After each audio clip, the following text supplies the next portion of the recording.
السلام علیکم ورحمۃ اللہ وبرکاتہ۔ نبی صلی اللہ علیہ وسلم کی عمومی عادت دن میں ایک مرتبہ کھانا کھانا تھا، جس کا کوئی خاص وقت مقرر نہ تھا۔ جب کچھ میسر آتا تو کھاتے۔ ہماری طرح کوئی بہت سارے اوقات مقرر نہیں تھے کہ یہ کھانا ہے پھر یہ کھانا ہے پھر یہ ہم انسانوں نے خود اپنے لیے مقرر کر لیا نا۔ بھوک ہو یا نہ ہو ہم نے کھانا ضرور ہے، کیونکہ وقت ہے کھانے کا۔ آپ صلی اللہ علیہ وسلم ضرورت کے مطابق بھوک کے ساتھ کھاتے تھے۔ صبح گھر والوں سے پوچھتے کہ کچھ کھانے کے لیے ہے، نہ ہوتا تو کیا فرماتے؟ میں روزے سے ہوں، آج روزہ رکھ لیتا ہوں، یہ ناشتہ ہے۔ کبھی روزے سے ہوتے اور کچھ مہیا ہو جاتا تو روزہ کھول بھی لیتے تھے۔ نفلی روزہ کھولا جا سکتا ہے ضرورتاً، یہ تھی آپ کی روٹین۔ لیکن مختلف روایات میں کچھ چیزوں کے استعمال کرنے کا ذکر ملتا ہے۔ مثلاً مدرجہ ذیل چیزیں صبح کے ناشتے میں آپ نے استعمال کی ہیں، جس سے حیث، ہے یہ سین، ہا یا سین، حیثن، پنیر اور گھی کا بنا ہوا حلوہ، ترمذی کی روایت ہے، قرصہ اور خل، روٹی اور سرکہ۔ پھر اسی طرح دیگر جو آپ کی غذائیں ہیں ان میں خبز اور لحم، روٹی اور گوشت، تمر، کھجور، نبیز کھجوروں کو رات کو بھگو کر صبح ان کا پانی پینا یا اس کا شربت بنا کر پینا، لبن، دودھ۔ روٹی جو کی ہوتی، خشک ہوتی، گیہوں کی روٹی کے بارے میں ملتا ہے، خبز برن، بخاری اور مسلم کی روایت ہے۔ پھر بغیر چھنے ہوئے آٹے کی روٹی ہوتی تھی، تنوری روٹی کا بھی ملتا ہے۔ پھر سرید، گوشت میں بکری کی بھنی ہوئی پسلی، بکری کا شانہ۔ یہ ایک دن کا کھانا نہیں ہے، کہیں یہ سمجھے کہ آپ ایک دن کا مینیو تھا، یعنی آپ نے جو کچھ زندگی بھر کھایا ان چیزوں کا جو ذکر ملتا ہے ان سب کی ایک لسٹ ہے۔ بکری کا شانہ اور بازو، پائے، پشت کا گوشت، مرغی کا گوشت، خشک گوشت، امبر مچھلی، گورخر، حمارن وحشین، ارنب، خرگوش۔ اسی طرح سرکہ، پنیر، گھی، مکھن، جو اور دودھ کا دلیا، ستو۔ پھل اور سبزیوں میں کھجور کا خوشہ، کھجور کی لٹکی ہوئی شاخ، اس میں سے یعنی کھجوریں توڑ کے کھائیں، تمر، خشک کھجور، تازہ کھجور، رطب، بطیخ، تربوز، زیتون، اراک پودے کا پھل، اراک، ککڑی، کدو۔ میٹھے میں کشمش، حلوہ اور شہد۔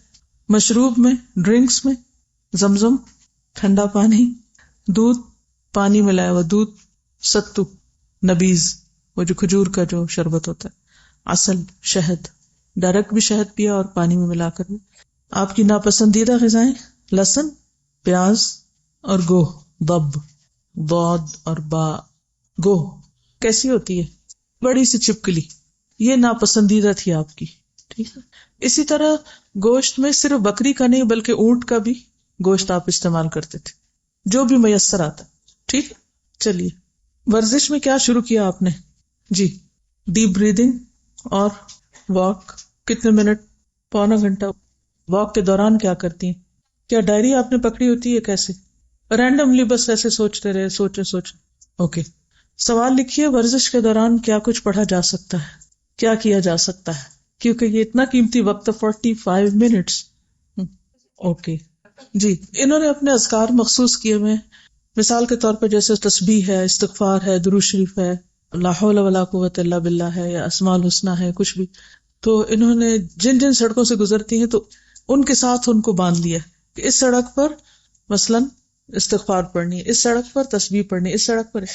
آپ تعداد بھی مقرر کر سکتے ہیں، آپ ٹائم بھی، آپ جگہیں بھی، لیکن ایک سے زیادہ چیزیں آپ اس وقت میں پڑھ سکتے ہیں۔ ذکر الہی کا کارڈ آپ کے پاس ہے، اس میں جو اذکار لکھے ہوئے ہیں اس میں گن کے تعداد بھی بتائی ہوئی ہے کہ 1 منٹ میں آپ کتنا پڑھ سکتے ہیں۔ تو اگر آپ 45 منٹس واک کر رہے ہیں تو آپ دیکھیے کہ اس میں آپ کتنا کچھ کر سکتے ہیں اگر آپ نے پلان کیا ہوا۔ اگر پلان نہیں کیا ہوگا نا تو پھر آپ کبھی کچھ کر دیں گے، کبھی کچھ کر دیں گے اور سب کچھ نہیں ہو پائے گا۔ آپ سب کچھ پڑھ سکتے ہیں، جتنے بھی آپ نے اذکار سوچے ہیں کہ کیے جا سکتے ہیں ان سب کو آپ اس وقت میں تقسیم کر سکتے ہیں، ٹھیک۔ اسی طرح ہم نے بات کی تھی ٹریولنگ ٹائم کی۔ ٹریولنگ ٹائم آپ کیا کرتی ہیں؟ ٹریولنگ ٹائم میں تلاوت سنتی ہیں اور ترجمہ ریوائز کرنے کی کوشش کرتی ہیں۔ ایک ہوتا کرتی ہوں اور ایک ہوتا کرنے کی کوشش۔ اگر آپ کوشش کو کرنے میں ڈھال لیں نا، عمل میں لے آئیں، اور اس کا ایک ٹارگٹ سیٹ کر لیں کہ اتنا مجھے روز کرنا ہے. تو شروع میں نفس پہ ضرور بھاری ہوگا، دل نہیں لگے گا اور مشکل ہوگی، وہ کہاں گئی کتاب، وہ کہاں سے شروع کرنا ہے، وہ لیسن مارک نہیں کیا وغیرہ وغیرہ، کئی مشکلات آئیں گی. لیکن once you are on the track سب ٹھیک ہو جائے گا. لیکن وہ وقت پروڈکٹیو ہو جائے گا. منصوبہ بندی کے ساتھ، پلاننگ کے ساتھ اور بغیر پلاننگ کے رینڈملی کام کرنے میں بہت بڑا فرق ہے، زمین آسمان کا فرق ہے. کامیاب اور ناکام لوگوں کے درمیان بس اسی کا فرق ہے. کر یہ بھی کچھ رہے ہوتے ہیں، ہر شخص ہر وقت میں کچھ نہ کچھ کر ہی رہا ہے کہ نہیں کر رہے. کئی لوگ بہت مصروف نظر آتے ہیں لیکن ان کی مصروفیت کا کوئی آؤٹ کم نہیں ہوتا. اس روز انہوں نے ذکر کیا تھا ایک سائنٹسٹ کا کہ جس نے 30,000 پیپر لکھنے شروع کیے تھے اور مرتے دم تک ایک بھی مکمل نہیں کیا. آپ جتنے مرضی جینیس ہوں لیکن آپ کے ہاتھ میں کچھ بھی نہیں ہوگا اینڈ آف دا ڈے جسے آپ کہیں کہ یہ میں نے کیا ہے، کیونکہ آپ نے کیا نہیں، آپ نے صرف سوچا ہے یا ادھر سے ادھر کر کے ادھورا چھوڑ دیا. تو اس لیے کسی بھی چیز کی کامیابی کا انحصار اس کے خاتمے پر ہوتا ہے. ہم سب کی زندگی کا اگر خاتمہ اچھا ہوگا نا لا الہ الا اللہ پر، تو تبھی کامیاب ہے. تو کسی بھی چیز کو شروع کر لینا یا اس کا شوق رکھنا یا اس کی خواہش رکھنا کافی نہیں ہوتا. اس کو کرنے کا منصوبہ بنانا اور پھر کر گزرنا یہ ضروری ہوتا ہے. اور پھر اس کے ساتھ اچھی نیت کا ہونا تو obviously بہت ہی ضروری ہے. تو کرنے والے بنیے. دیکھیے ٹریولنگ ٹائم، ابھی تو میں آپ کو صرف کہہ رہی ہوں کہ سوچئے اور کریے. پھر آپ کو اسائنمنٹ کے طور پر ایک کاغذ دیا جائے گا جس کو آپ کو فل کر کے بتانا ہوگا ہمیں کہ آپ کیا کر رہے ہیں. آپ کی مارکنگ اس پر ہوگی کہ آپ نے جو پڑھا اس پر عمل کتنا کیا. ایک تو اللہ کے ہاں پوچھا جائے گا، وہ تو اللہ کا کام ہے، وہ میرا نہیں ہے. لیکن میرا کام کیا کہ آپ کو مدد دوں کہ آپ واقعی وہ کرنا سیکھ رہے ہیں یا جان رہے ہیں. پھر ناشتے کی بات تھی تو ناشتے میں بات ہوئی تھی کہ میدا نہ کھائیں، تو سب لوگوں نے کہا کہ ہمیں تو بریڈ ہی ملتی ہے کھانے کو، اس لیے ہمارا کوئی قصور نہیں ہے. کسی نے یہ نہیں کہا کہ آلٹرنیٹ کے طور پر یہ کر لیں. اگر ہمیں پتہ چل جائے زندگی میں کسی بھی چیز کا کہ یہ ٹھیک نہیں ہمارے لیے، تو کیا یہ کہنا کافی ہوگا کہ پھر ہمارے تو حالات ہی ایسے ہیں. کام کرنے والے حالات کا رونا کبھی نہیں روتے، وہ کام کرنے والے ہوتے ہیں کیونکہ انہوں نے کام کرنا ہے. جو چیز فائدے کی اسے حاصل کرنا ہے، حالات کیسے بھی ہوں. وہ ٹاپ آف دا ہل ہے تبھی چڑھنا ہے. ہم نے چڑھنے کا طریقہ سیکھنا ہے کہ وہاں تک پہنچنا کیسے. اصل چیز ہے کہ پہلے ہمارے اندر یہ یقین پیدا ہو کہ ہمارے فائدے میں یہی چیز ہے، اس لیے کرنا ہی کرنا ہے. تو ہم سب کو اپنے ناشتے کی ہیبٹ بھی بدلنی ہے، بریڈ چھوڑنی ہے. بریڈ کا آلٹرنیٹ ہے، تلاش کیجیے آپ کیا افورڈ کر سکتے ہیں. جی آپ کیا فرماتی ہیں؟ جی جو کا دلیا ہے بریڈ کا آلٹرنیٹ. اس کے علاوہ اس جو کے دلیے کو اب اتنا زیادہ پیس دیا جاتا ہے، بھون کے اس کو تھوڑے سے کپ دودھ میں اگر ملا کے آپ پی لیں تو ٹائم بھی کم لگے گا اور جلدی بھی ہو جائے گی. بہت سارے آپشنز ہیں. آپ میں سے مجھے نہیں معلوم کسی نے ڈائٹیشن کا کورس کیا ہوا یا نہیں، یا کوئی رہ چکا ہے، یا فوڈ اینڈ نیوٹریشن کا کوئی سبجیکٹ پڑھا ہے یا نہیں، یا ہوم اکنامکس پڑھی ہے یا نہیں. میرے خیال ہے کہ اگر نہیں بھی پڑھی یا کوئی نہیں جانتا تو بھی ایک صحت مند زندگی گزارنے کے لیے اور ایک پروڈکٹیو زندگی گزارنے کے لیے اور کم سے کم وقت میں زیادہ بہتر کام کرنے کے لیے معلوم ہونا چاہیے. تو آپ آلٹرنیٹس لکھیے کہ بریڈ کے آلٹرنیٹس کیا کیا ہو سکتے ہیں جو کم وقت میں ہوں. یہ اب ہوم ورک کلاس میں سب اپنے اپنے گروپس میں دیکھیں، گروپ انچارج سب کے مشورے کو ایک شیٹ پر لکھ لے، وہ کلاس انچارج کو دے دے، وہ آگے کورسز کوآرڈینیٹر کو دے دے، وہاں سے پھر وہ کمپائل ہو کے سب کے مشورے وہاں لکھ دیے جائیں گے تاکہ آپ اس میں سے جو اپنی سہولت کے مطابق وہ لے لیں. کیونکہ اس میں یہ بھی ہوتا ہے کہ ہم کیا افورڈ کر سکتے ہیں، میرے پاس ٹائم کتنا ہے. اب اگر کسی کے پاس کھانے کا ٹائم نہیں تو دلیا پکانے کا بھی نہیں ہو سکتا اور روٹی پکانے کا نہیں ہو سکتا، یا اور اسی طرح کئی چیزیں. اب اگر میں آپ کو بتاؤں بادام کھایا کریں تو ہو سکتا ہے آپ پہ ہم تو افورڈ ہی نہیں کر سکتے، ایک مثال ہے. تو اس لیے آپشنز لکھ دی جائیں گی اور پھر اس میں سے آپ اپنے لیے چوز کر لیں. لیکن چند دن آپ اگر آلٹرنیٹ کرنا جب شروع کریں گے تکلیف ضرور ہوگی. ذرا جس پیٹ کو عادت ہے روز بریڈ جام کھانے اور مکھن کھانے کی، اگر اس کو کوئی ڈفرنٹ چیز ملی تو اس نے تو چیخنا چلانا اندر، اور ہو سکتا ہے آپ تھوڑے سے بیمار بھی پڑ جائیں کیونکہ عادتیں توڑنا آسان نہیں. پوری باڈی ریئیکٹ کرتی ہے کہ نہیں ہمیں یہ نہیں وہ چاہیے. لیکن تھوڑا سا اگر آپ فرم ہو جائیں گے تھوڑے دنوں میں آپ اتنے آرام میں آ جائیں گے کہ آپ کہیں گے کہ شکر ہے سب ان چیزوں سے جان چھوٹی تاکہ میں اسی وقت کو زیادہ بہتر استعمال کر سکوں، انرجی بھی زیادہ محسوس کروں. ٹھیک، تو انشاءاللہ تعالی یہ کام بھی کریں گے. پھر اس کے بعد یہ ہے کہ دن کے آغاز میں پہلا گھنٹہ آپ کس کام میں گزارتے ہیں، یہ بھی آپ نے لکھنا اپنا، کیونکہ وہ وقت سب سے زیادہ پروڈکٹیو ہوتا ہے. اور اگر آپ اس وقت مثلا آپ اپنی پلاننگ کرتے ہیں، وہ قرآن نماز سب گزر چکا ہے، اب ورک شروع ہو رہا ہے، میں اس کی بات کر رہی ہوں، یہاں کوئی کنفیوژن نہ ہو، ٹھیک ہے؟ آپ نے تہجد بھی پڑھ لیا، آپ نے ذکر بھی کر لیا، آپ نماز بھی پڑھ لی، آپ نے ناشتہ بھی کر لیا، سب کچھ، اب آپ آ گئے ہیں اپنے کام پر، ٹھیک؟ تو پہلا گھنٹہ، اس وقت آپ کہیں گے ہم کلاس اٹینڈ کرتے ہیں، لیکن چھٹی کے دن میں پہلا گھنٹہ کیا کرتے ہیں وہ لکھیے. سنڈے کو آپ پہلا گھنٹہ دن کا کیا کام کرتے ہیں، ٹھیک ہے؟ پتہ چل جائے گا کہ آپ اپنے آپ کو خود کتنا کنٹرول کرتے ہیں یا آپ کی بری عادتیں آپ کو کنٹرول کرتی ہیں، ٹھیک؟ کیونکہ یہ پریکٹس ہوگی کورس کرنے کے بعد اپنی زندگی کو بہتر گزارنے کی. پھر اس کے بعد یہ ہے کہ اپنے آپ کو فوکس کرنے کے لیے آپ نے کیا طریقے اختیار کیے ہیں، کیا چیزیں آپ کو ڈسٹریکٹ کرتی ہیں. کوئی عادت بن نہیں سکتی، کوئی پروڈکٹیو کام ہو نہیں سکتا اگر آپ ڈسٹریکشنز کے بیچ میں، کدھر سے ایک بچہ بال کھینچ رہا ہے، دوسرا سر پہ سوار ہے، تیسرا چیخ رہا ہے، وہ رو رہا ہے، اس کو کچھ چاہیے، تو آپ کچھ کر نہیں سکتے اس وقت آپ کو انہیں کو دیکھنا پڑے گا، ٹھیک ہے نا؟ لیکن ان کو کس طرح پہلے سے سیٹل کرنا تاکہ آپ کام شروع کر لیں، یہ اگر آپ کو آ گیا تو آپ بچوں کے ہونے کی بھی شکایت نہیں کریں کہ بچے کچھ نہیں کرنے دیتے.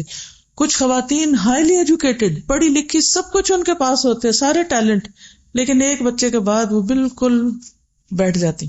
جس طرح وہ کشتی ہوتی ہے نا، کشتی دیکھیے تو کشتی میں جو غالب آتا ہے وہ دوسرے کو کیا کرتا ہے، پچھاڑ دیتا ہے، تو وہ مننے سے بچے کے آگے پچھڑ جاتی ہیں، وہ ان کو بالکل لٹا دیتا ہے، بیکار کر دیتا ہے ایک بچہ.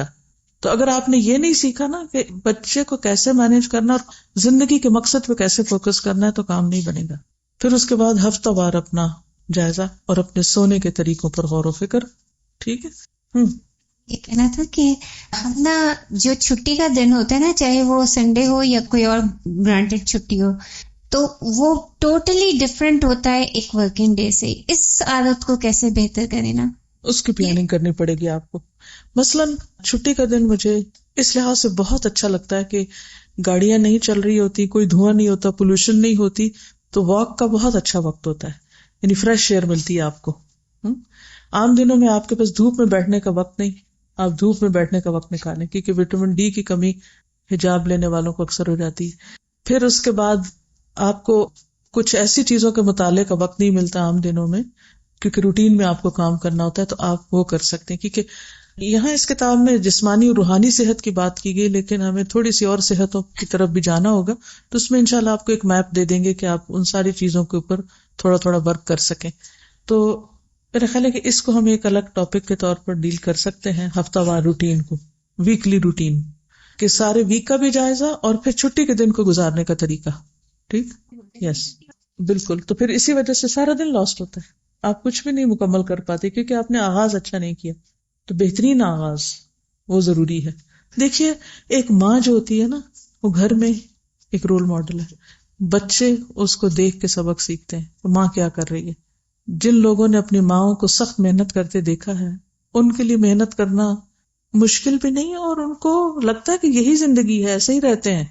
اور جو مائیں سو کا وقت گزارتی ہیں اور اپنے بچوں کے لیے سونے کا ایک نمونہ ہے بہترین، تو پھر ان کے بچے سونے والے ہی پیدا ہوتے ہیں، وہ کام نہیں کرنا جانتے. ٹھیک ہے نا؟ تو اس لیے اس اعتبار سے بھی آپ کو بہت ضروری ہے کہ آپ آئندہ نسلوں کی تربیت کے لیے سخت محنت کی عادت ڈالیں. کوئی بھی کام ہو نہیں سکتا جب تک کہ ہم محنت نہیں کریں گے. اور محنت کرنا کیوں ضروری ہے اس کو بھی آپ دیکھیے. یہ کتاب اصل میں اپنے بیٹے کو پڑھا رہی ہوں کبیرہ گناہوں کے بارے میں، کیونکہ اگر اس کو یہ پتا ہو کہ کیا کیا حرام کیا اللہ نے، تو میری ذمہ داری اتر جائے گی کہ خود جواب دہ ہوگا. تو اس کو پتا تو ہونا چاہیے، بتانا میرا فرض ہے، آگے پھر عمل کرنا تو ہر ایک کی اپنی ذمہ داری ہے. اس حدیث نے مجھے ہلا کے رکھ دیا. مسلم کی روایت ہے، رسول اللہ صلی اللہ علیہ وسلم نے ایک روز اپنے خطبے میں ارشاد فرمایا، آگ میں جانے والے 5 قسم کے لوگ ہیں. آگ میں جانے والے 5 قسم کے لوگ ہیں. پہلے وہ جاہل جنہیں کوئی تمیز نہیں، یعنی حلال حرام کی، اور دوسروں کے پیچھے آنکھیں بند کر کے چلتے ہیں، جنہیں حلال حرام کا کچھ پتہ نہیں، دوسروں کے پیچھے آنکھیں بند کر کے چلتے ہیں، اور اہل و عیال اور مال و منال تک سے بے پرواہ ہیں، نہ دین کی ہوش نہ دنیا کی ہوش.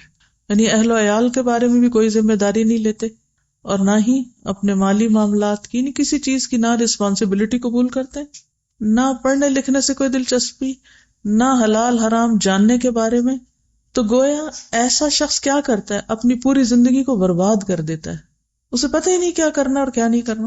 دوسرا وہ خائن شخص، خیانت کرنے والا، جسے معمولی سی چیز کی ضرورت محسوس ہوتی ہے تو خیانت کرنے لگتا ہے. یعنی کسی کی کوئی چیز اس کے پاس ہے اور اس کے پاس امانت کے طور پہ رکھی ہوئی ہے، استعمال کے لیے نہیں دی گئی اس کو، تو وہ کیا کرتا ہے؟ اپنی چیز ایک طرف رکھ کے وہ استعمال شروع کر دیتا ہے. دوسرے لفظوں میں یوں کہیے، معمولی چیزوں میں خیانت. تیسرا وہ شخص جو تیرے اہل اور مال میں تجھے دھوکہ دینے والا ہے، تیرے اہل اور مال میں دھوکہ دینے والا ہے، بٹرے کرنے والا ہے. پھر آپ نے بخیل یا جھوٹے آدمی کا ذکر فرمایا، یعنی چوتھا. پانچواں وہ جو فحش گو اور گالیاں بکنے والا، فحش گو گالیاں بکنے والا. باقی باتیں تو عام طور پہ پڑھتے ہی رہتے ہیں، لیکن یہ جو پہلی بات ہے اس میں کہ حلال حرام کی تمیز نہ ہونا، بے سوچی سمجھی زندگی بسر کرنا اور اپنی ذمہ داریاں ادا نہ کرنا. تو اگر ہم محنت نہیں کرتے تو کیا ہمیں حلال حرام کا پتہ چل جائے گا؟ کیا ہم صرف لوگوں سے ہی پوچھتے رہیں گے کیا جائز ہے کیا نہیں؟ اسی طرح اگر ہم کسی بھی چیز کی رسپانسبلٹی نہیں لیتے، سب سے پہلے تو خود ہمیں اپنے آپ کی رسپانسبلٹی لینی ہے نا. یہ وقت جو آپ میں سے میجورٹی کا وقت ہے، یعنی شادی سے پہلے کا وقت، یہ کیا ہے؟ آپ کو اپنی ذمہ داری لینے کا. یہ ذمہ داری کب سے شروع ہوتی ہے انسان کی؟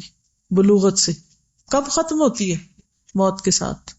آپ مکلف ہیں، سوال کیا جائے گا، وہی سوال جو آپ کو بتائے گئے تھے پہلے. اس لیے اپنی ہمیشہ کی زندگی، اپنی آخرت کو سنوارنے کے لیے اپنی زندگی کو صحیح طور پر استعمال کرنا ہے، اپنے وقت کی قدر کرنی ہے. لاپرواہ بے نیاز کر لیا تو بھی ٹھیک، نہیں تو نہ صحیح، ایسے نہیں کام چلے گا. اس لیے آپ اس کو سیریسلی لیجیے کہ جو پڑھ رہے ہیں، پڑھنے کو تو آپ پورا قرآن مجید پڑھ لیتے ہیں، لیکن وہ ہمارے عمل کا کتنا حصہ بنتا ہے؟ اور اس کی وجہ کیا ہے؟ کیوں نہیں بنتا؟ کیونکہ ہم بہت سا وقت ضائع کر دیتے ہیں. ہم یہ پلان ہی نہیں کرتے کہ کون سی عادت کس طرح ڈالنی ہے، کون سا کام کس وقت کرنا ہے تاکہ وہ ہو جائے. کیونکہ ہم گھبرا اٹھتے ہیں، یہ بھی کرنا، یہ بھی کرنا، یہ بھی کرنا، یہ تو بہت زیادہ ہے، میں کیا کروں گی، ڈس اپوائنٹ ہو جاتا ہے، میں تو کچھ بھی نہیں کر سکتی. نہیں، ہم اچھی طرح کر سکتے ہیں، لیکن ہمیں کرنے کی عادت ڈالنی. کیا کرنا؟ کرنے کی عادت ڈالنی. اور اس کے لیے نفس کے خلاف کیا کرنا پڑے گا؟ مجاہدہ کرنا پڑے گا. جب آپ مجاہدہ کریں گے تو اللہ تعالیٰ راستے بھی دکھا دے گا. تو پہلا کام کیا؟ محاسبہ، اور دوسرا کیا ہے؟ مجاہدہ. تو انشاءاللہ جب آپ کرتے جائیں گے تو یہ عادتیں پڑتی جائیں گی، پھر نہیں مشکل رہے گی، اور پھر آپ کے لیے اتنی آسانیاں ہو جائیں گی. اور آپ کو پتہ ہے جو انسان بڑا ہوتا جاتا ہے نا، اس کے لیے بہت سی عادتیں اختیار کرنا مشکل ترین ہوتا جاتا ہے. تو جتنا ارلی سٹارٹ لیں گے اتنا ہی اچھا ہے. کیونکہ بہت سے لوگ کیا کہتے ہیں، ابھی تم جوان ہیں، ابھی تم چھوٹے ہیں، ابھی اتنی سیریسنس کی کیا ضرورت ہے. تو جب جوانی گزر جاتی ہے اور آپ اس وقت سیریس ہونا شروع ہوتے ہیں تو پھر تو آپ ہو بھی نہیں پاتے، کیونکہ عادتیں پختہ ہو چکی ہوتی. ایک درخت اگر ٹیڑھا ہو چکا ہے اور ٹیڑھا ہو کے مضبوط ہو چکا تو اس کا آپ کتنا سیدھا کریں گے تو اکھڑ جائے گا، مشکل ہوتا ہے. تو اس وقت کو غنیمت جانیے. تو بات یہ ہو رہی تھی کہ ہمیں اپنی صحت کا خیال رکھنا ہے. ٹھیک ہے، انسان کی تمنائیں بہت ساری ہیں، بے شمار ہیں، جس میں مال، دنیا کی اور رونقیں، زینتیں، کہتے ہیں نا ہزاروں خواہشیں ایسی کہ ہر خواہش پہ دم نکلے. لیکن انسان کی ساری خواہشیں اسی وقت اس کے لیے دل پسند ہو سکتی ہیں اگر وہ صحت مند ہو. کیونکہ اگر صحت نہ ہو تو مال و دولت اور اولاد اور باقی رونقیں، زینتیں، طرح طرح کے کھانے، طرح طرح کی چیزیں، کسی بھی چیز میں آپ کا دل نہیں لگے گا اور آپ اس کو انجوائے بھی نہیں کر سکتے. پھر ہم نے تو خواہشات پہ نہیں جینا، ہم نے تو کام کر کے جینا ہے. کیونکہ اللہ نے زندگی کے امتحان کے طور پہ دیا، ہمیں کچھ کرنے کے لیے دیا، اپنی عبادت کے لیے دیے، تو وہ عبادت کر کے جانا ہے ہم نے یہاں سے، تاکہ آگے کامیاب ہو سکیں. تو اس صورت میں تو پھر اور بھی زیادہ ضروری ہے کہ ہم صحت مند ہو تاکہ کچھ کر سکیں. ٹھیک ہے. اور بہت سے لوگ ان دو چیزوں کے بارے میں، صحت اور فراغت کے بارے میں بہت غافل ہیں اور توجہ نہیں دیتے اور ان کے بارے میں دھوکے میں ہیں. تو اس لیے ہمیں اس دھوکے سے باہر نکلنا ہے. اب صحت کیا چیز ہے؟ تو ورلڈ ہیلتھ آرگنائزیشن کے مطابق انسان کی جسمانی، ذہنی، معاشرتی اور روحانی طور پر بہترین حالت ایک ایسے معاشرتی نظام میں رہتے ہوئے جہاں اس کو ذاتی ترقی اور نشو و نما اور سیلف فلفلمنٹ کے مواقع میسر ہوں. تو ایسا انسان ایک ہیلدی انسان ہوگا، یا صحت اس کو میسر ہوگی کہ جس میں جسمانی، ذہنی، معاشرتی اور روحانی کتنے ٹارگٹس ہو گئے؟ جسم، ذہن، معاشرہ اور روح. جذباتی بھی اگر کر لیں تو بہت اچھا ہوگا، کیونکہ بہت سے لوگ ویسے بہت ہیلدی ہوتے ہیں، اسٹرانگ ہوتے ہیں، لیکن چھوٹی سی بات پر آپے سے باہر ہو جاتے ہیں، تھوڑی سی برداشت بھی نہیں ہوتی ان کے پاس، تو اس کا نقصان کیا ہوتا ہے، کچھ کر نہیں پاتے وہ بھی. ٹھیک ہے، تو جسمانی، روحانی، معاشرتی، جذباتی اعتبار سے بہترین حالت ایک ایسے معاشرتی نظام میں رہتے ہوئے جہاں اس کو ذاتی ترقی اور نشو و نما اور اس کے علاوہ سیلف فلفلمنٹ کے، یعنی جو وہ کرنا چاہتا ہے وہ کر پائے، یعنی ایسی حالت ہماری کہ جس سے ہم اپنے مقصد زندگی کو پا سکیں. ٹھیک ہے، تو انسان جو اللہ تعالیٰ کی سب سے بہترین تخلیق ہے. وَلَقَدْ كَرَّمْنَا بَنِي آدم وَلَقَدْ خَلَقْنَا الْإِنسَانَ فِي أَحْسَنِ تَقْوِيمٍ. اللہ نے بیمار نہیں پیدا کیا، بہترین حال میں پیدا کیا، اس لیے ہمیں اس حالت کو مینٹین رکھنا ہے. اگر وہ بگڑ جائے تو واپس صحیح کرنا ہے اور اس کے لیے کوشش کرنا ہے. تو بیسیکلی انسان مختلف چیزوں کا مجموعہ ہے. مثلا ایک طرف اس کا جسم ہے، پھر اس کی روح ہے، پھر اس کے جذبات اور احساسات ہیں، پھر اس کی عقلی قوتیں ہیں. پھر ان قوتوں میں آپ دیکھیے کہ کوئی عدل کی قوت ہے اور کوئی فہم کی اور عقل کی. یہ ساری قوا جو ہیں وہ انسان کے اندر ہے. اگر انسان ان کو صحیح طور پر استعمال کرتا ہے تو وہ واقعی ایک کامیاب انسان ہے. اور اگر وہ ان قوتوں سے صحیح کام نہیں لیتا، یا یہ قوتیں اعتدال میں نہیں، یا اپنی اپنی جگہ پر نہیں، تو اس سے کیا ہوگا، وہ ناکام ہوگا. تو اس لیے اپنے آپ کو سمجھنا اور اپنی قوتوں سے صحیح فائدہ اٹھانا یہ نہایت ضروری ہے. تو کامیابی کس چیز کا نام ہے پھر؟ کامیاب کون ہے؟ کہ اللہ کی دی ہوئی نعمتوں اور ہماری زندگی، جسم اور جسم کے اندر مختلف جو اللہ نے قوتیں اور صلاحیتیں رکھی ہیں، ان کو آپٹیمائز کرنا، ان سے بہترین اور میکسیمم کام لینا. تو آپ کی سوچ کس چیز کے ارد گرد گھومنی چاہیے کہ میں اس زندگی میں زیادہ سے زیادہ کس طرح پروڈکٹیو ہوں، کس طرح زیادہ کام کر جاؤں، میں اللہ کی عبادت میں بھی بہترین ہوں، میں لوگوں کے ساتھ معاملے میں بھی اچھا ہوں، میں اپنی ذہنی اور دماغی صلاحیتوں کو بھی بہترین طریقے پر لگا سکوں. ان ساری چیزوں کے اندر ہم نے ایک بیلنس بھی قائم کرنا ہے. تو ایک بہت بڑا ٹاسک ہے. سوچنے سے شروع ہوگا، نا امیدی کی ضرورت نہیں، چل پڑیں گے تو انشاءاللہ کچھ نہ کچھ اچیو بھی کر لیں گے. لیکن سوچ سمجھ، پلاننگ اور پھر کام اور مسلسل اس پر ورک کرنا، اور پھر جو چیز نہ ہو پائے اس پر غور و فکر کرنا، رکاوٹوں کو ہٹانا تاکہ منزل تک پہنچ سکے. السلام علیکم ورحمۃ اللہ وبرکاتہ. استاذہ، ڈی این اے پہ ایک نئی ریسرچ آئی تو اس میں بتایا گیا، جیسے آپ نے ابھی بات کی کہ انسان بہترین حالت پہ پیدا کیا گیا، بتایا جاتا ہے کہ ڈی این اے کے مطابق انسان 1000 سال کے لیے پیدا کیا گیا، لیکن اپنی کیئر لیسنس کی وجہ سے وہ اپنے آپ کو ضائع کر لیتا ہے، صرف اپنی لاپرواہی کی بنا پر، اور صرف خواہشات کی پیروی کرتے اور جو اس کی لاپرواہیاں ہیں. حضرت نوح علیہ السلام جیے تھے نا 1000 سال. جی بالکل. کیپیسٹی تو ہے، لیکن ہم تو 50 سال کام کرنے کے قابل نہیں. اور اب تو ماشاءاللہ ینگ لوگ تو بیٹھ ہی نہیں پاتے، وہ کہتے ہیں ہمت ہی نہیں بیٹھنے کی. کیونکہ جب ہم غلط طریقے سے زندگی بسر کرتے ہیں تو آئندہ جنریشن سفر کرتی ہیں، ہمارے آس پاس والے سفر کرتے ہیں. تو کتنا ضروری ہے کہ ہم ان چیزوں پر سوچنا شروع کریں. اور اگر ہم واقعی ایک مسلمان بہترین امت وسط کے طور پر جینا چاہتے ہیں تو ان چیزوں کے بغیر گزارا نہیں ہے، ہمیں سوچنا ہوگا. ٹھیک ہے، تو ہماری زندگی کے بہت سے پہلو ہیں، ذہنی، جسمانی، روحانی، جذباتی، معاشرتی. ہم نے ان کے درمیان ایک بیلنس قائم کرنا ہے. ٹھیک ہے، اس کے لیے ہمیں رہنمائی تو اللہ تعالیٰ سے لینی ہے، کیونکہ بہترین رہنمائی کرنے والا وہ ہے. نبی صلی اللہ علیہ وسلم نے ہمارے لیے بہترین نمونہ قائم کیا اور بہت سی چیزیں کر کے دکھائیں. اب آپ دیکھیے کہ ہم نے سب سے پہلے آغاز کیا تھا روحانی صحت سے. ٹھیک ہے، اب یہ جو روحانی صحت ہے اس میں سب سے پہلی چیز کون سی تھی؟ قرآن مجید. ٹھیک ہے، ہمارے لیے اتنی بات بھی کافی ہے کہ اللہ سبحانہ وتعالیٰ فرماتے ہیں وَنُنَزِّلُ مِنَ الْقُرْآنِ مَا هُوَ شِفَاءٌ وَرَحْمَةٌ لِّلْمُؤْمِنِينَ، کہ ہم قرآن میں وہ چیز نازل کرتے ہیں جو مومنوں کے لیے شفا اور رحمت ہے. تو قرآن کیا ہے؟ شفا. لیکن یہ آپ کو معلوم ہے کہ اس پر باقاعدہ ریسرچ بھی کی گئی ہے کہ اگر قرآن کا یہ کلیم ہے کہ یہ ایک شفا کی کتاب ہے تو اس سے شفا کیسے حاصل ہوتی ہے؟ تو تحقیقات سے یہ بات سامنے آئی ہے کہ قرآن مجید کی تلاوت کی جو آواز ہوتی یا ویو ساؤنڈز جو ہوتی، ان کی ایک مخصوص فریکوینسی ہوتی اور مخصوص ویو لینتھ ہوتی، فریکوینسی اور ویو لینتھ. اب یہ جو ساؤنڈ ویوز ہوتی ہیں یہ ایک ویو فیلڈ سپریڈ کرتی ہیں، یعنی وہ یہ نہیں ہوتا کہ بس تھوڑی سی کہیں ہوئی اور ختم ہو گئی، کیونکہ ہمارے جو دماغ کے سیلز ہیں وہ مسلسل حرکت میں رہتے ہیں، مسلسل کام کرتے رہتے ہیں. آپ کھا رہے ہو، پی رہے ہو، جاگ رہے ہو، ایون سو بھی رہے ہو تو وہ اپنا کام کرتا رہتا ہے. اب یہ انسان کا جو دماغی توازن ہے، یعنی کہ یہ جو ویوز ہوتی ہیں تو ویو فیلڈ سپریڈ جو ہوتا ہے وہ اس طریقے پر ہوتا ہے کہ اس سے دماغ کا ایک توازن بحال رہتا ہے. اس لیے بیک وقت جب سننے، دیکھنے اور بولنے کا کام ہم کر رہے ہوتے ہیں تو ان سب میں کوآرڈینیشن بھی چل رہی ہوتی ہے. اب جب ہم تلاوت کرتے ہیں تو اس تلاوت کی آواز سے ہمارے اندر ایک توازن پیدا ہوتا ہے، یعنی کہ ہمارے جو دماغ ہے اس کے اندر ایک توازن پیدا ہوتا ہے جس سے پھر آگے کئی چیزیں پیدا ہوتی ہیں. یہ بھی کہا جاتا ہے کہ اس سے جسم کے اندر اسٹرانگ امیونٹی پیدا ہوتی ہے. اس امیونٹی سے کیا ہوتا ہے کہ وہ بہت سی بیماریوں سے مدافعت کرتی، جیسے کینسر جیسی بیماری سے بھی مدافعت کرتی. ایکچولی کینسر ہے کیا؟ ڈس آرڈر ان سیلز. تو قرآن مجید کی جو تلاوت ہے یہ سیلز کا جو ڈس آرڈر ہے اس کو ٹھیک کرتا ہے، اس کو آرڈر میں لاتا ہے، ری پروگرامنگ آف سیلز کرتا ہے. جیسے کمپیوٹر میں وائرسز آ جاتے ہیں تو آپ کیا کرتے ہیں؟ اس کو ری فارمیٹ کرتے ہیں. جب ری فارمیٹ کرتے ہیں تو پھر دوبارہ سے اس کا فنکشن صحیح ہو جاتا ہے.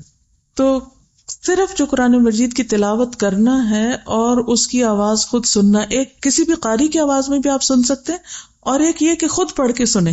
تو اس کے فائدے کیا کیا دیکھے گئے ہیں. سب سے پہلی چیز یہ ہے کہ امیونٹی اسٹرانگ ہوتی ہے، قوت مدافعت بڑھتی، اس سے بیماریوں سے فائٹ کرنے کی صلاحیت پیدا ہوتی ہے جسم میں. پھر یہ بھی کہا گیا کہ تخلیقی صلاحیت میں بہتری آتی، اٹینشن سپین بڑھتا ہے، بیماریوں سے شفا ملتی، اخلاق میں بہتری آتی، اندر سکون پیدا ہوتا ہے، اعصابی دباؤ میں کمی ہوتی ہے، فیصلہ کرنے کی صلاحیت بہتر ہوتی، خوف اور ہیزیٹیشن کم ہو جاتی ہے کیونکہ اندر ایک سکون ہوتا ہے. انسان کے اندر ایک اسٹرانگ پرسنالٹی ڈیولپ ہوتی ہے.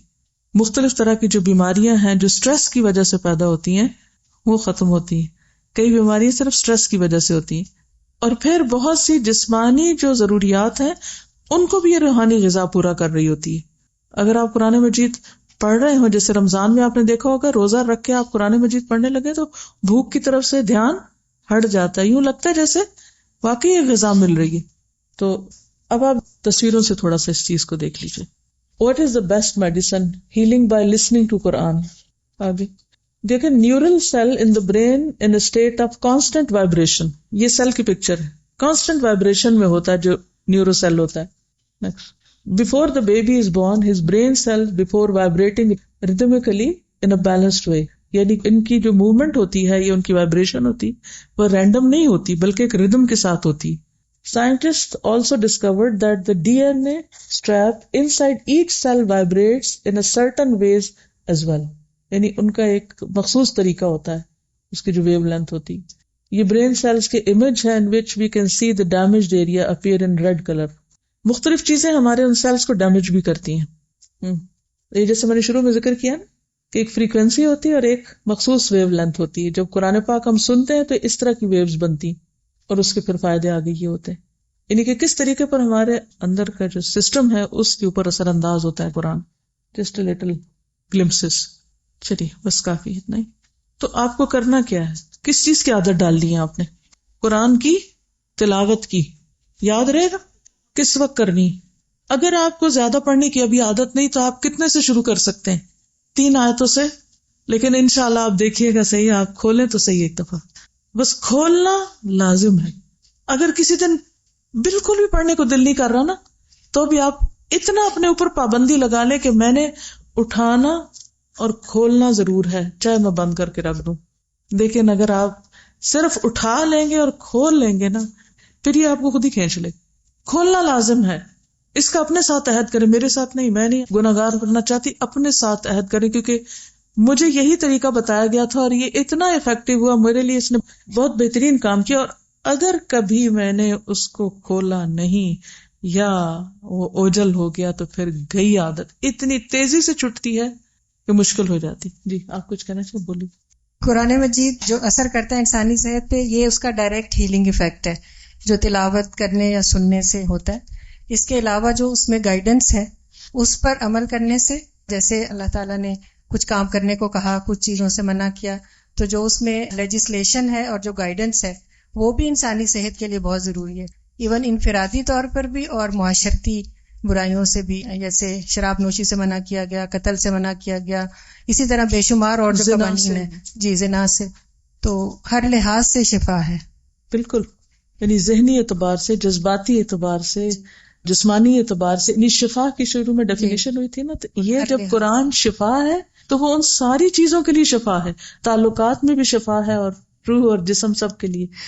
میں تھوڑا سا یہ شیئر کرنا چاہوں گی کہ عموماً ہمیں کوئی نہ کوئی تو شکایت ہوئی رہتی، کبھی کسی سے اور کبھی کسی سے، اور پھر ہمارا دل چاہتا ہے کہ ہم کسی کے آگے نا روئیں اور بتائیں یہ ہوا میرے ساتھ، یہ ہو گیا اور یہ ہونا چاہیے تھا یہ. تو عموماً جیسے جیسے وقت گزرتا جاتا ہے تو کچھ لوگوں میں سیلفشنس بہت بڑھتی جا رہی ہے. پہلے پھر بھی کوئی چلو کسی کو دکھانے کی خاطر یہ تھوڑا لسنر بن جاتا تھا، اب کسی کے پاس ٹائم یا اتنا وہ نہیں ہوتا. تو میں نے اتنا اس چیز کو ایکسپیرینس کیا ہے کہ بس جو ہی کوئی غصہ آئے، کوئی مسئلہ ہوئے نا، بس قرآن کھولے نا، اس کو ریسائٹ کرنا شروع کر دیں تو ویسے ہی وہ اس کے ورڈز ایسے ہوتے ہیں، کوئی نہ کوئی آنسر آ جاتا ہے. اور نہ اگر نہ بھی آپ کو اس طرح اتنا دماغ کھلا ہو کہ آپ آنسر فیل کریں، لیکن وہ جو ایک ہمارے نیڈ جو ہے نا اپنی آواز میں بولنے کی اور رونے کی، اور وہ سب اس سے فلفل ہو جاتی ہے. وہ بالکل ایسا لگتا ہے آپ کا دماغ بالکل پرسکون ہو گیا، کسی نے آپ کی بات سن لی ہے نا. بارش کی طرح ہے نا، جیسے وہ سارے غبار کو دھو ڈالتی ہے. بالکل، شکریہ جی. بالکل بالکل. تو آپ سب کو یہ کرنا ہوگا، قرآن مجید صبح کے وقت پڑھنے کی عادت ڈالیے کہ چاہے تھوڑا ہو یا زیادہ. اگر صبح کسی مجبوری کی وجہ سے نہیں پڑھ سکے تو دن کے کسی حصے میں پوری کر لیں، جو معمول کا طریقہ ہے آپ کا. ٹھیک ہے. پھر اس کے بعد یہ ہے کہ ذکر اور صحت. ٹھیک، ذکر، کون سے ذکر؟ صبح اٹھتے ہی سونے جاگنے کے اذکار آپ کو معلوم ہونے چاہیے کہ رات کو کیا پڑھ کے سونا ہے، صبح کیا پڑھتے ہوئے اٹھنا ہے، رات کو آنکھ کھل جائے تو کیا پڑھنا ہے. یہ سارے آپ کو آنے چاہیے. انشاءاللہ آپ کو کلاس میں بھی ساتھ ساتھ پڑھا دیں گے، لیکن خود بھی اس کو یاد کرنے اور معمول بنانے کی کوشش کیجیے.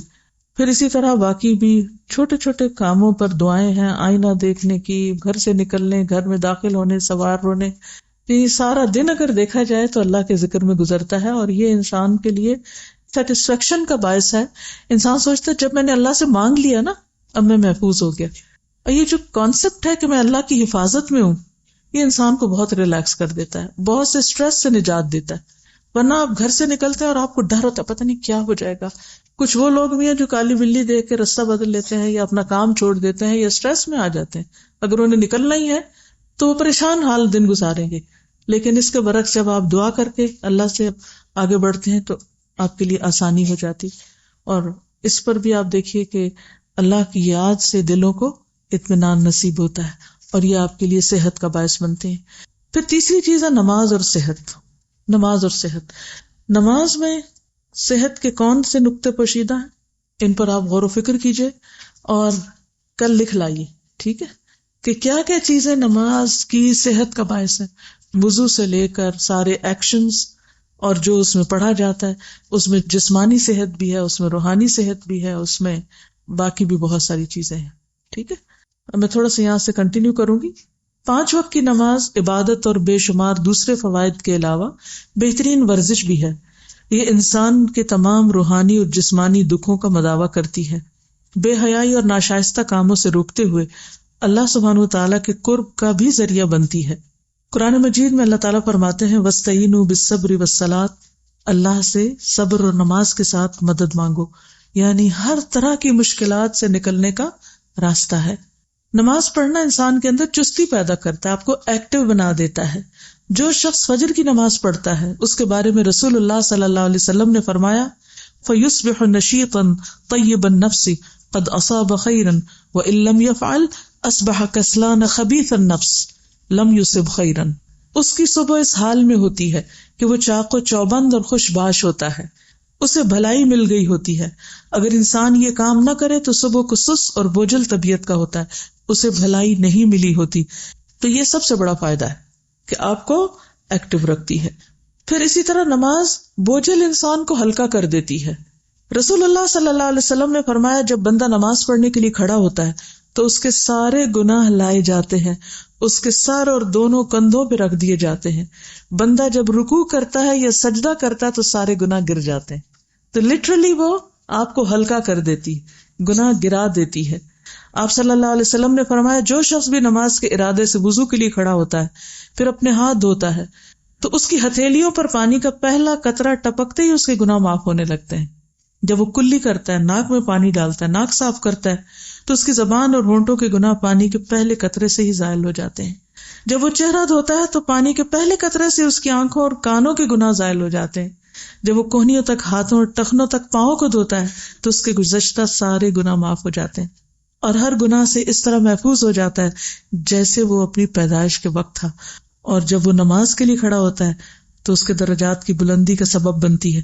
اگر وہ بیٹھتا ہے تو بخشایا ہوا بیٹھتا ہے، یعنی جب نماز پڑھ کے آ کے بیٹھتا ہے تو اس طرح ہوتا ہے جیسے ہر چیز سے پاک صاف ہو کے آ کے بیٹھ گیا. کس طرح آپ کو ریلیف دیتی، ہر طرح کے بوجھ سے ریلیف کر دیتی. وہ حدیث یاد ہے آپ کو جس میں نبی صلی اللہ علیہ وسلم نے فرمایا کہ اگر کسی شخص کے دروازے پر نہر ہو اور وہ دن میں 5 بار اس میں نہائے تو تمہارا کیا خیال ہے کہ اس کے جسم پر کوئی میل رہے گی باقی؟ صحابہ نے عرض کیا کچھ بھی باقی نہیں رہے گا. آپ نے فرمایا یہی حال 5 وقت کی نمازوں کا ہے کہ اللہ تعالیٰ ان کے ذریعے سے گناہوں کو مٹا دیتا ہے. گناہ انسان کے رزق میں رکاوٹ بنتے ہیں، گناہ انسان کے لیے بیماری کا ذریعہ بنتے ہیں، گناہ انسان کے بہت سے کاموں میں مشکلات پیدا کرتے ہیں، رزق سے محرومی ہوتی. تو اس لیے نماز کے یہ سارے دنیاوی فائدے بھی ہیں اور پلس جو روحانی فائدے تو ہیں. پھر نبی صلی اللہ علیہ وسلم نے اس کو آنکھوں کی ٹھنڈک قرار دی. نہ صرف یہ کہ بوجھ دور کرتی بلکہ کولنس بھی ہے، باعث سکون ہے. جب اذان کا وقت ہوتا، نماز کا وقت ہوتا تو اللہ کے رسول صلی اللہ علیہ وسلم فرماتے یا بلال اقم الصلاۃ ارحنا بہا، اے بلال ہمیں نماز سے راحت پہنچاؤ، یعنی اٹھو اذان دو. یعنی اس راحت کا سلسلہ اذان سے ہی شروع ہو جاتا ہے. پھر اسی طرح ذکر اور صحت، انسان جب صبح کرتا ہے تو اس کے ہر جوڑ پر صدقہ لازم ہوتا ہے. ہر مرتبہ سبحان اللہ کہنا صدقہ ہے، الحمدللہ کہنا صدقہ ہے، لا الہ الا اللہ کہنا صدقہ ہے. تو گویا آپ کے جوڑوں کی، آپ کے جسم کی حفاظت ہوتی ہے، صحت ہوتی ہے. کس کے ساتھ؟ ذکر کے ساتھ. آپ صلی اللہ علیہ وسلم نے فرمایا جو شخص مال خرچ کرنے سے بخل کرے، دشمن کے ساتھ لڑنے سے ڈر جائے، رات میں تکلیف اور مشقت اٹھانے سے گھبرائے تو وہ کثرت سے یہ کلمات کہے سبحان اللہ والحمد للہ ولا الہ الا اللہ واللہ اکبر. ذکر یاد رہے گا.